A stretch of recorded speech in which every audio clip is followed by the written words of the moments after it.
les experts It West. Et c'est Dolores qui nous a rejoint pour nous parler du cas de Vincent, je crois. Oui, bonjour Julie, bonjour Fabien. Salut Dolores. Vincent habite Dinan, il a 43 ans, il a une petite question pour nos experts. Bonjour It West, je voulais simplement savoir si je pouvais directement faire appel à mon notaire pour vendre la maison héritée de mes parents. Alors on peut évidemment, Vincent, contacter les agences immobilières, mais on peut aussi aller chez son notaire, oui. On le voit avec des émissions animées sur M6 par Stéphane Plaza, il faut surtout vendre au bon prix. Maître Jean-Charles Vérac de la Chambre des notaires de Loire-Atlantique est avec nous, bonjour. Bonjour. C'est ça, hein, c'est vendre au bon prix, au bon moment. Exactement. Donc, quand vous vendez un bien immobilier, il y a toute une série de choses, de questions qui se posent. Vous avez la question juridique, qui doit vendre, dans quelles conditions. Donc là, le notaire est évidemment l'interlocuteur principal, car il va être chargé de vérifier que l'acte de vente est rédigé dans de bonnes conditions juridiques.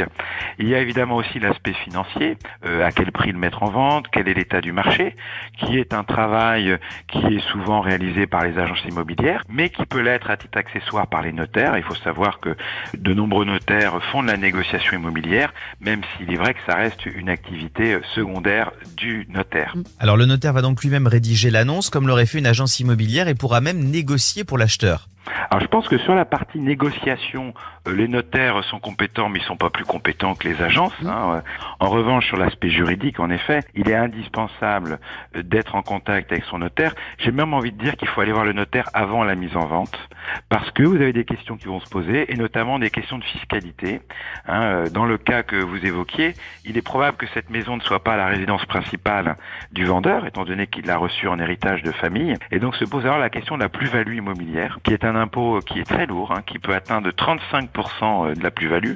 C'est beaucoup. Donc, écoutez, je trouve que de mettre en vente son bien, c'est bien de savoir avant combien l'État va prendre au passage d'impôts. C'est toujours utile.